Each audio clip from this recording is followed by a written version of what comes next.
All right. Hello, hello, everybody. Welcome to today's Modern Workplace webinar. We are excited to have you here. Again, just a quick housekeeping item. We would love to answer your questions. Please ask them in the Q&A panel located on the right-hand side of your screen. So for those of you that have attended a few of our other Modern Workplace webinars, or perhaps even our Modern Workplace Summit, these webinars and the summit serve to make sure that everybody has an opportunity to hear from real-world case studies of how they've been able to adapt and digitally transform throughout the pandemic in order to help survive the pandemic as well as thrive in the pandemic. For today's Modern Workplace webinar, I have Richard Scott joining me from the Detroit Institute of Arts. Now, Richard is the technology leader at the DIA, and the DIA is one of the top 6 art museums in the United States. Now, who would believe our little old DIA could have such an impact in the museum community? You know who would? I would, because I love it and I appreciate it. But a little bit more about Richard. He is responsible for the technology vision and strategy at the DIA, introducing modern, innovative technology solutions. Richard and his team have re-architected and modernized the infrastructure at the DIA and have been migrating as much as possible to the cloud. Richard and his team were instrumental in developing and launching the first augmented reality tour in the world at the DIA. Now, we would be remiss if we didn't have loads and loads of great things to say about the DIA, especially since they have been such a great partner to Redbubble. For those of you who have not had the opportunity to visit the DIA, I highly recommend it because it is chock full of amazing stories and innovations and beautiful pieces of art. Now, just a few details about the DIA. The DIA is, as I said, one of the top 6 art museums in the United States with over 65,000 works, more than 100 galleries, and over 658,000 square feet of space. Now, if this sounds amazing, it's because it is, and the DIA is the heart and the center of our cultural awareness when it's here in the Detroit area. But enough about that. I would love to get into some of the questions and make sure that we get a chance to ask a whole lot of information of you, if that's okay with you, Richard. How's that sound? Sounds perfect. Let's keep going. All right, well, fabulous. So let's start with what started the DIA's path towards digital transformation, and when did that start? Well, for me, I joined the DIA almost 7 years ago now, and basically, I started. The starting point was creating an IT team at the DIA. The DIA hadn't had an IT team previously. They were supported by a contract organization. And there was a recognition that, technology at the DIA hadn't been thought about strategically in the past. When I started there, we only had this is going to sound crazy, but we only had a 10 megabit per second internet connection for the entirety of the DIA. Infrastructure outages were common and there was almost no integrations at all. So, I started by understanding what our current state was, and then created a technology strategic plan to get us to a point over a 5-year period where we were more, in line with a modern organization, and put the DIA on a path to driving more efficiency and effective use of technology throughout the organization. Okay, well, that sounds like a great place where you started. So now as we're getting into the early parts of 2020, where the pandemic is beginning and things are beginning to be shut down, could you give me a perspective of where the DIA was specifically in your digital transformation process. You had started some stuff, you had completed some stuff, you were smack dab in the middle of some stuff. Where was the DIA? Sure. So to me, digital transformation is an iterative and ongoing and never-ending process. You're never really fully transformed. There's always more that you can or should be doing based on technology changes. You always have to be thinking digital first in all that you do, and be looking for ways that you can take advantage of advancements to improve efficiency and effectiveness of your organization. That said, for me, we were both in the midst and thinking about further transformation at that time. We had already moved most of our app functionality to the cloud. We were working on expanding our use of Azure, platform as a service and infrastructure as a service. We were working on launching a project to take full advantage of Teams and really, while we were already using Office 365, we recognized that the direction we really needed to move to was a greater use of Teams. And we had started doing the planning for kicking off that project. And when I mean by kicking off, we kind of had kicked it off, but kicking it off with the departments across the organization. So that's kind of where we were. And I mean, we were right on the cusp of getting ready to kick off a project that would have us working with departments across the organization to migrate to Teams in a much grander way. And I bet all of that changed once the pandemic. Yeah. So all of that's, that was put on hold, along with, several other projects that I didn't mention. We had to focus on supporting basically everyone that was previously coming into the building and going to work every day at their desk, supporting them to be able to do what they needed to do remotely. So, I have a very small team at the DIA. It's not like we could focus on some of these other projects that we were working on and keep those marching forward, and provide all of the various different pieces of support that we needed to do to allow people to be successful working remotely. So everything changed. I mean, we had to pivot quickly to identify all of the areas we should be working on to make people successful remotely. Absolutely. Now, I assume there were, but what were the impacts on your cybersecurity perspective? I know we've seen a lot of our clients have been hit at a much higher rate.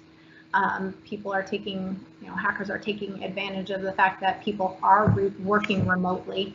How was the DIA able to influence your cybersecurity perspective to keep all of your employees up and running and secure?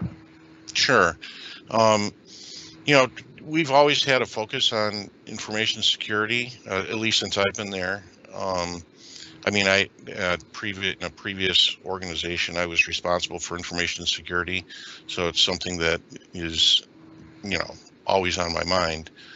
And to me, the biggest risk for most organizations is unaware end users opening and clicking on links in nefarious emails or phishing campaigns, if you will, right? Various types of phishing campaigns.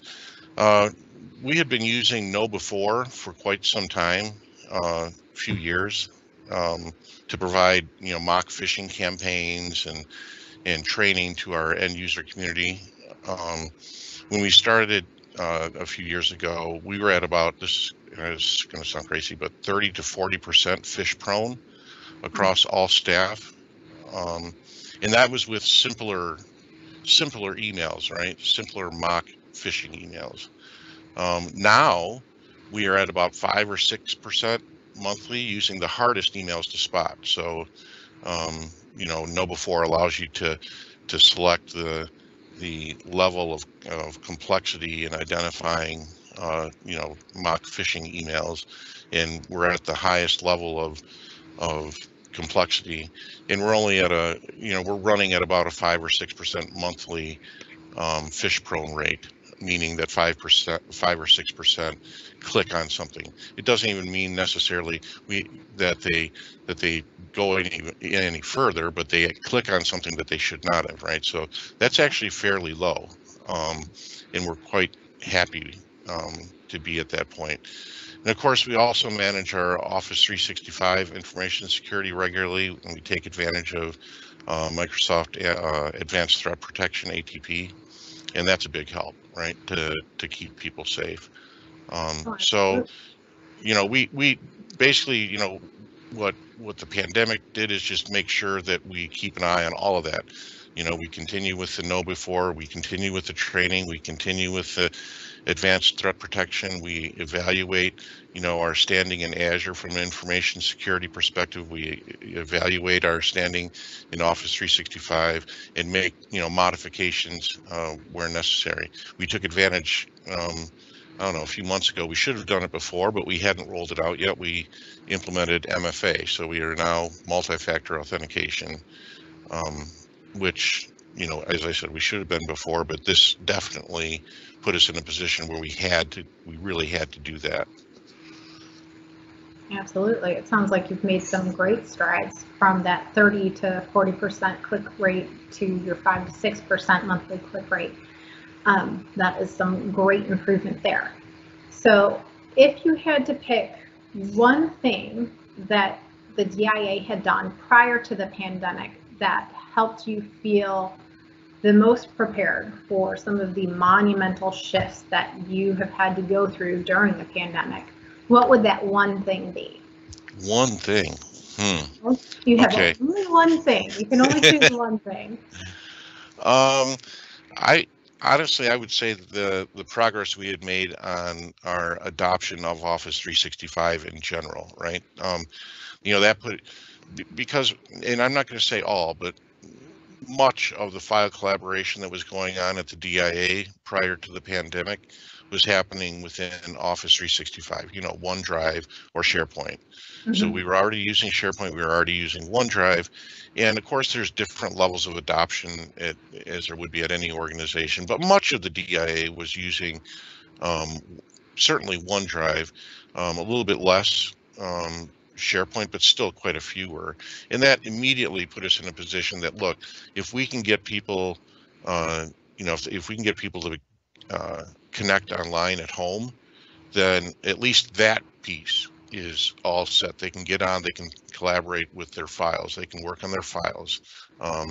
We didn't have to worry about a VPN for all of that stuff, right? So I think that was, that if there's one thing, there was a couple of others, but I mean, I think that was the biggest benefit, that we'd already gotten to that point.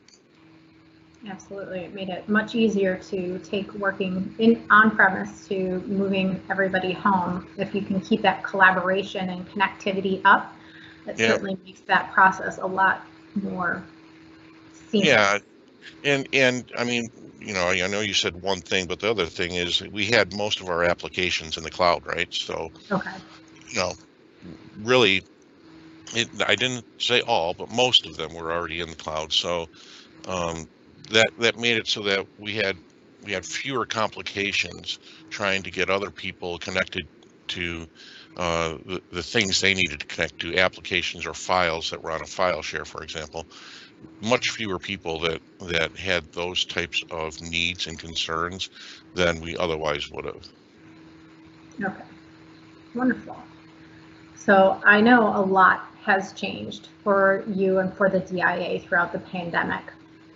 Could we go over kind of some of the things that you've done both internally facing for your employees and then externally facing as you started returning to have customers come and visit you at the DIA?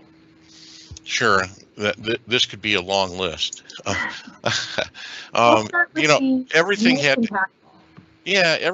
everything changed, right? So, I mean, as I said previously, we had to pivot to be able to support everyone working remotely, right? So that halted several projects that we were working on.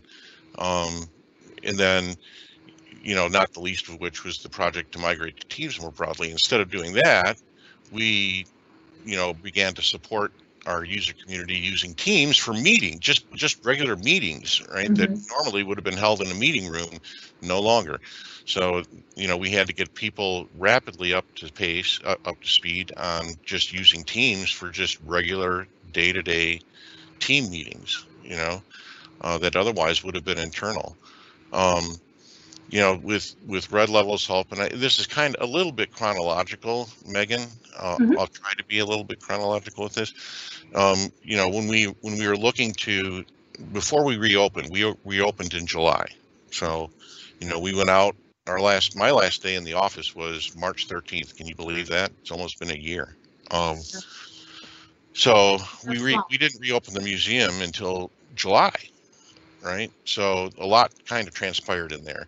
One of the things is with Red Level's help, we implemented the ClearPass application because there were people that had to come, security and others that had to come to the museum, even though the museum is closed. Right.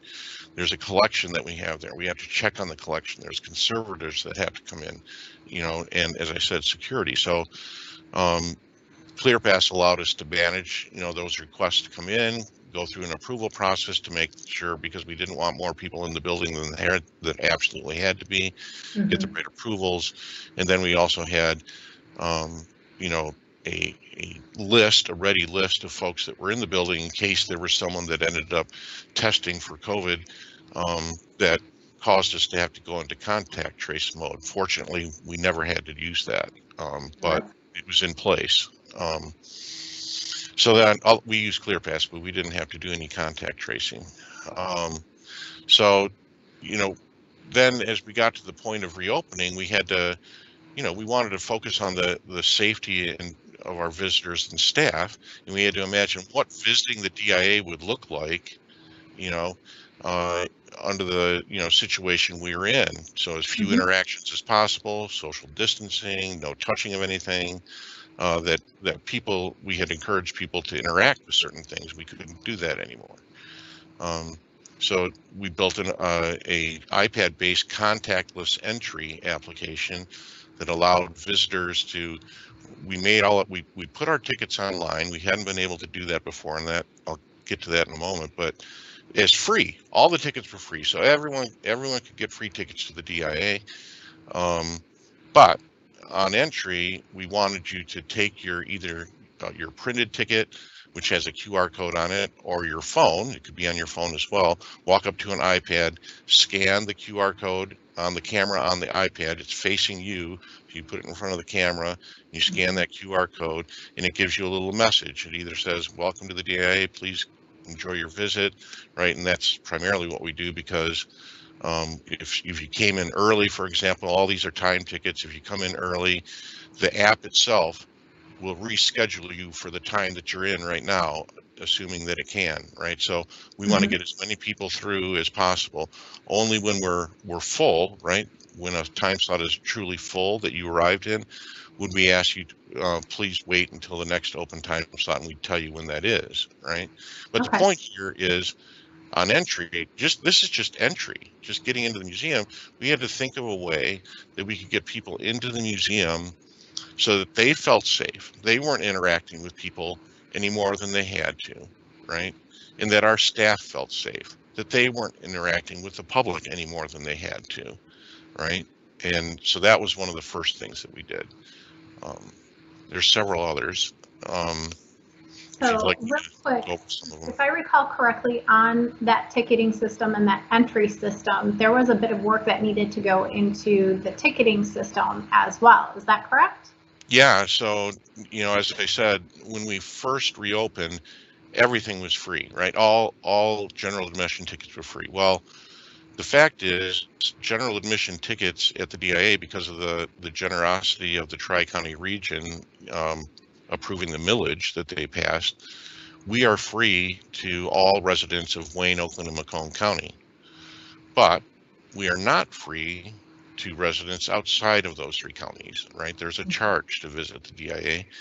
We'd never been able to have that online before, because there's no app in the world that will say, "Oh, gee, you're from this zip code, so we need to charge you," or "You're from this zip code, you get in for free." Okay, no, there's just it doesn't exist. So again, and I appreciate Red Level's help with this, we built this ticketing web app that has API calls to our ticketing application. We have a online ticketing application called Acme, and so this is a front end, right, that was built by you folks at Acme, or I mean at Red Level, that will integrate with Acme, right? So it'll pay attention to all the ticket capacities, all the timings and everything, but it also allowed us to embed business logic, right? Where it said, we can see if, we can look you up if you're a member, we can, give us your zip code, we'll look up, where your home zip code is. Based on your zip code, you're either in the Tri-County region or you're not. That determines whether you pay for tickets or you get them free. Ticket limits, the whole bit, right, is all controlled in this ticketing web app. For the first time, the DIA now had an application that was online that people could get tickets to come to the DIA the way tickets were previously being sold when you just walked up, on site. That was awesome. That was a fabulous addition. That sounds like something that can certainly carry on post-pandemic as well. Absolutely. Yeah, we're going to be enhancing that with some additional functionality, to allow for, people to provide donations and other things that, gives us the flexibility of asking, additional questions that Acme may not be able to provide. We can build that in because the ticketing web app is ours. We own it, and of course, with Red Level's help, we just, need to ask Red Level, make a few tweaks to this, to do donations or whatever else we need to do. So that's not going away. We're going to be using that well into the future. Now, another area you had mentioned was, I know from past experience, there were quite a few interactive stations at the DIA. How were you able to transform those experiences while still maintaining COVID protocols? Sure. So we have what we call, for example, digital response stations, where throughout the galleries and in key locations, and maybe even at a special exhibition, right, we would have what we call a response station, where we would ask visitors to write their response to a thought-provoking prompt in the gallery space, right? And you write it on a piece of paper and you put it in a box, right? And then, we would, in some cases, we would, we'd alternate out some of the responses that we were getting on the wall, right around the response station itself, around where the prompt was, right? Well, we couldn't do that anymore because we can't have people, sharing pencils and paper and that type of stuff and stuffing a box. So we designed, and again, Red Level, I appreciate all your help on this. We designed what we'd like to do. Red Level, you help make it come to life. A digital response station where we have now a prompt, same type of prompt for information, but instead of writing your responses down, visitors can access a little app that allows them to respond on using Microsoft Forms via a QR code, or they can text their response to a specific number that we have listed, or even type in a small URL that takes them to a form, and they can type in their response, and then it gets submitted, and then it goes through a short little approval process, and then it's displayed on a screen via a little HTML page in the gallery, right? So we have people's responses scrolling within the gallery. So again, when we reopened, we didn't have any response stations. So Now we do. We have 2 of them up live and running now, and with the way that the application functionality was built, we can add more, right? We can add them and add them and add them. The only thing that we have to really do is design what we want the forms to look like, Microsoft Form to look like, design what we want the HTML page to look like, have that page built, plug it in, and we have a new response station. So we can, that's another one that's not going to go away. It can grow over time. Nice. What other items or what other areas were you able to improve or enhance in order to continue moving forward in the Sure. pandemic? There's a new one that hasn't, that isn't fully being used yet, but it will be soon. We're limiting visitors to only 50 visitors per half hour right now. Mm-hmm. So we don't have a lot of visitors coming through the museum, and that's by design, you know, because of the pandemic, right? But, you know, over time, we know that we're going to be able to expand that slowly, right? The number of people per half hour, and we have special exhibitions that we have periodically that many times are there's quite a demand to go to, right? Mm-hmm. Right now we have one called Detroit Style. The internal name is the Cars exhibition. We literally have cars in what was the contemporary galleries at the DIA, and it's a great exhibition talking about car design and styling over the years, right? You know, because we only have 50 people coming into the museum per half hour, we're not running into a big problem with this, but you can imagine with a large exhibition, there might be a huge line to get into the exhibition, right? Mm-hmm. And we don't want people, first of all, you don't want people standing in line and blocking aisleways anyway, but especially during the time of the pandemic, you don't want people standing in line like that at all, right? And, you know, be worried about social distancing, and you know, some people are behaving appropriately in social distancing, others aren't, and that type of thing. We didn't want to do any of that. So we conceived of what we're calling a virtual queuing app, right? Mm-hmm. And we came to, again, Red Level and talked to your developers and came up with a design where visitors will be able to, here again, either scan a QR code and answer a couple of prompts, or put in there, or text a specific number, a phone number, and then they'll get some prompts to put in some additional information. And basically, it's just going to ask you for your last name and the number in your party and what exhibition you want to go to, right, or get in line for. Okay. And what it does is it literally puts you in a virtual line. It will tell you how much time you have to wait before you can enter the exhibition, and it will give you reminders. Let's say, you know, Megan, welcome to the DIA. You're in line for the Detroit Style exhibition. Your entry time should be in about 45 minutes, right? Then at the half hour mark, it'll give you another reminder and say, "Oh, Megan, you got about another half hour to wait." You know, and ultimately, it will text you when you should start making your way over to the exhibition.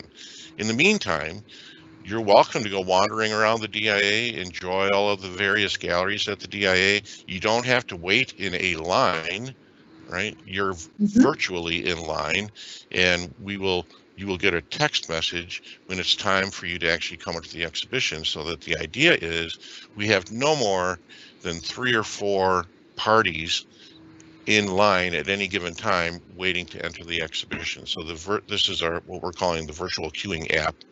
And we're using it in kind of a test mode right now, but it will be live very, very soon. Well, that sounds almost like a fast pass that you could get for Cedar Point, but better.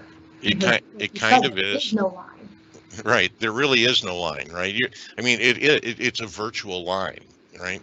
You're not standing online for hardly any length of time at all. and you can go ahead and do whatever you want to do, wander around the DIA, as I said, and we'll let you know when you need to start making your way to the exhibition. It makes it much nicer for folks. And again, even post-pandemic, I mean, we had a Star Wars exhibition a It was couple of years huge. ago that was, oh my gosh, it was huge. We had so many people. The lines were so long inside the building, right? Can you imagine if we had this virtual queuing app at that time? You Oh, it know, would have been amazing. we had, I mean, we literally had switchbacks, like you would at like Disney World or whatever, right? But Hmm. if we had this app, right, then those switchbacks wouldn't have been necessary, and people could have enjoyed the DIA rather than standing in line. They could be enjoying the DIA and get notified when it was time for them to come up to the exhibition for their entry time. So, yeah, we're very excited about it. Absolutely. It sounds like a great innovation for the DIA. And I'm excited to get down to see the Detroit style exhibition that you have going on. Oh, you'll love it. I'm not going to ruin it for you. I'm not going to tell you what cars are in there. Just, I'm telling you, you're going to love it. I will have to come down there with my Yeah, crew to see all do of it. check it out. Do check it out. Absolutely. So a lot of innovation has happened over at the Detroit Institute of Arts, and it's been fabulous, and it has really teed you up for what is to come next. So, based on our conversations, things have moved to the cloud. Collaboration has continued on Teams. You have switched around some of your priorities in terms of a Windows 10 rollout versus Teams further rollout. So where is the DIA now in terms of your digital transformation strategy, and where are you looking to go in the future? Sure. So, yeah, with respect to Windows 10, we completed that project. Yay! That wasn't as sexy, Yay. so I didn't talk about that earlier. Um, so that's been completed amongst all of these other things going on. We were able to get that done. But we're ramping up the project to expand the use of Teams and should be executing with our first few departments over the next couple of months. So again, that's something that we've partnered with Ryan over at Red Level to provide guidance and kind of assist with us getting ready to start working with departments, and we're going to start actually executing on that. So this is, we're kind of calling it the file migration project, and part of that that's kind of twofold, right? And it's more than just file migration, but migrating files from SharePoint over into Teams, migrating files to the extent they exist from the file share into Teams, setting up teams to make each department function well, right, with the proper separations of the various different teams. And then as we move from department to department, the idea is we start having cross-departmental collaborative teams that are working on various different, files and all the functionality the Teams brings with it. So that's exciting, and it's now ramped back up, and we're going to actually be kicking that off very soon, like probably within the next few weeks. We're going to actually be kicking that off with the first department. Okay.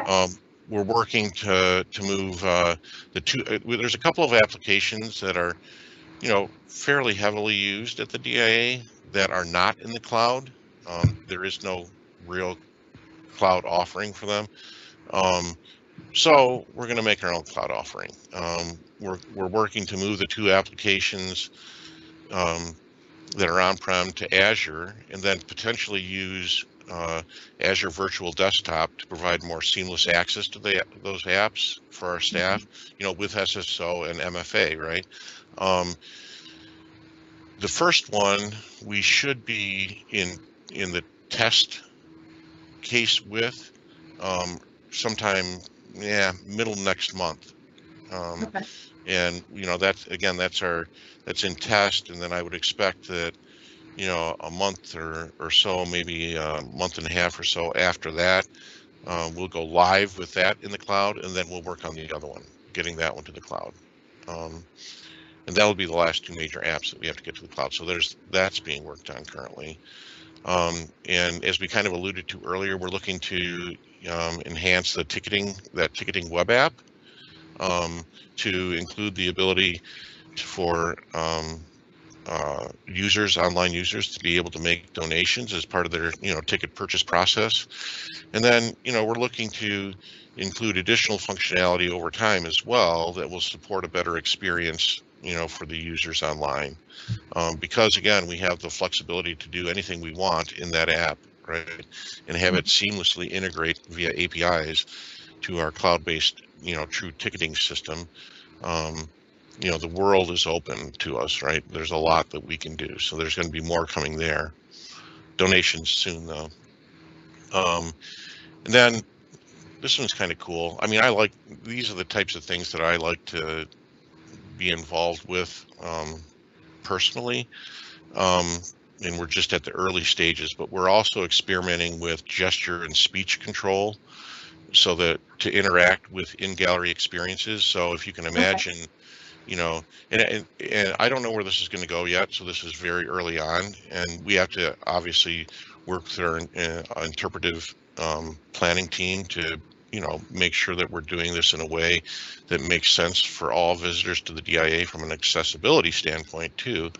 Right, but just imagine for a moment if you're standing in front of a screen, and let's say there's a book on the screen, and you have some little instruction that says, move your hand like this to turn pages or like this to go back, and you can literally just go like that, and you can flip the pages virtually on a screen, to see the pages of a uh, old manuscript or something that we have displayed, or be able to say next page, previous page, right? And it be able to do the same thing, or be able to, just to start the video, move your hand forward, right? Or say start, right? And it starts the video again. There's no touch involved, but it's nonetheless, you're controlling the experience for yourself, right? Mm-hmm. So we're starting to look at experimenting with some of that. With actually, it's fairly new product from Microsoft. It's called Azure Connect. So that's the device that it used to be, for gaming for Xbox. Mm-hmm. I don't know if you're familiar with Xbox, but they had this thing called Microsoft Connect that you'd hook up to the Xbox, and it would be able to see your motion, have a little stick figure of you, that would allow you to control the behavior of gaming. This is a much smaller device, and it's called Azure Connect, but it does the same type of thing, and it also allows for speech control, right? So that's kind of the input device. So that's coming. Working on that as well. Just a few little projects up there in the fire. Fun stuff. Very exciting. Well, I can't wait to see what comes next for the DIA. And like I said, I'm looking forward to getting down there and checking out your latest exhibition.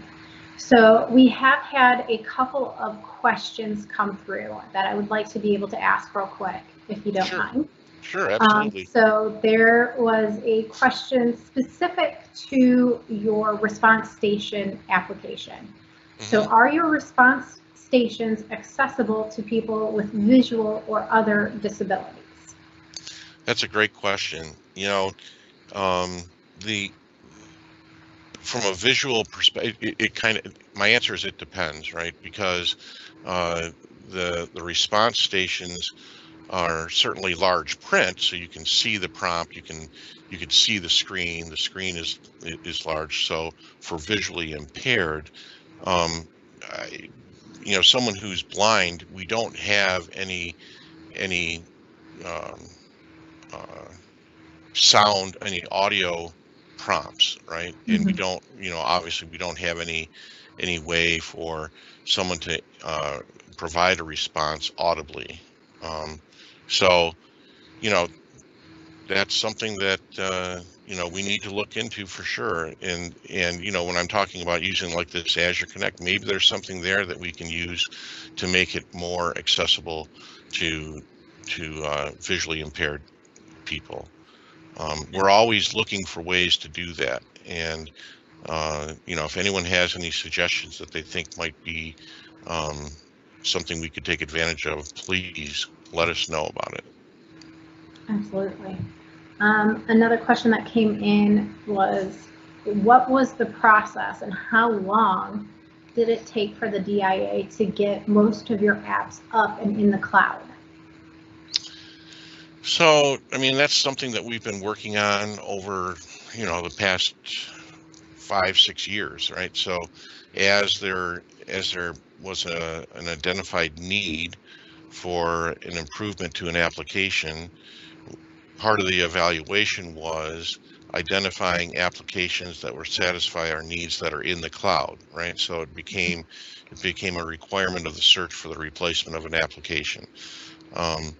It wasn't like, oh, we need to get to the cloud, so let's pick up this app and move it, find something else that goes to the cloud. No, it was that there's a recognition that, oh, you know what, this app isn't doing everything that we'd like it to do. It doesn't look like it's going to be making any, they're not going to be making any improvements to it to do what we want it to do. Let's see if we can find something that works better for the DIA. And while we're doing that, looked at those apps that are available in the cloud, make that a requirement. So that's how we got to where we're at, right? Yeah. So, and the next question to that came in, how much of your data is hosted on Azure versus what is hosted locally? That's a great question. So, we're taking advantage of web services where we can. Like, for example, there's some scripted integrations that we had on an on-prem server, and we called it our utility server. Some of those have already been moved up to Azure.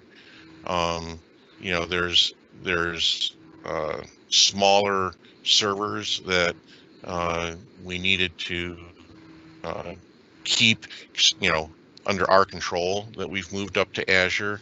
But the two apps that I had referenced earlier are going to be the first full-blown applications that we're putting up there. I mean, we've used web services for like these response stations, or to host the HTML page, that type of thing.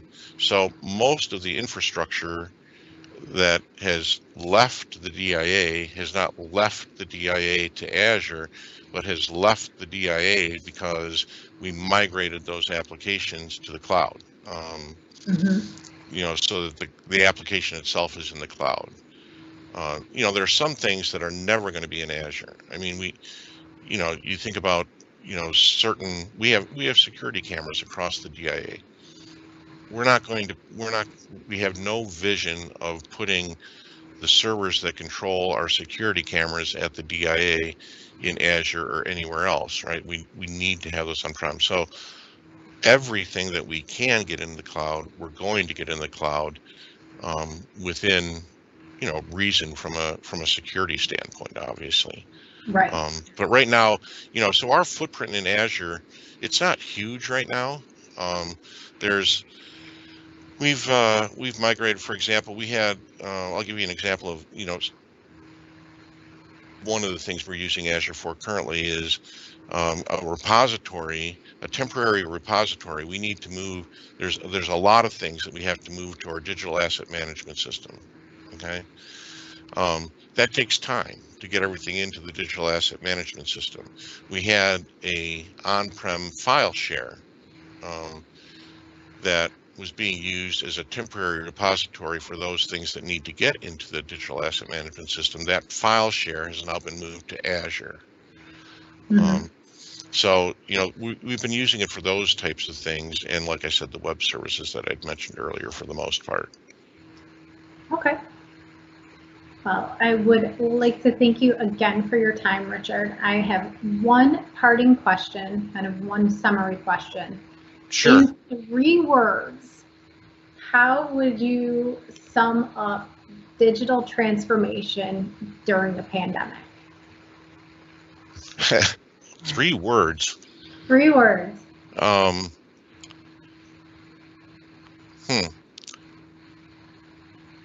Constant change, pivoting. I wanted to use and, but that would make it 4 words. Well, fair enough. So, go ahead. Constant change, pivoting. Absolutely. Yeah. Yep. you have to be open to changing course when you need to, right? So things happen that you can make plans and you think you know where you're going, but then something might throw a monkey wrench, and this was a big one. The pandemic was a huge monkey wrench, so all of those grandiose plans got put on hold, and you have to be willing to accept that. That's okay, right? Um, and a lot of good things comes from that, right? So, all of the things we talked about here earlier, those aren't bad things. Those are good things that puts the DIA in a better position moving forward. Even when the pandemic isn't with us, all of the things we talked about are not going away, and they're going to become expectations for the folks that are visiting the DIA. So it's all been good, right? So don't get me wrong, I'm not complaining. It's just that it's been interesting to make these quick pivots and changes um, to get us to where we are now. Absolutely, and I think you have done a fabulous job at that. So again, Richard, I would like to thank you your time. Thank you to the DIA for everything that you do for this Metro Detroit community.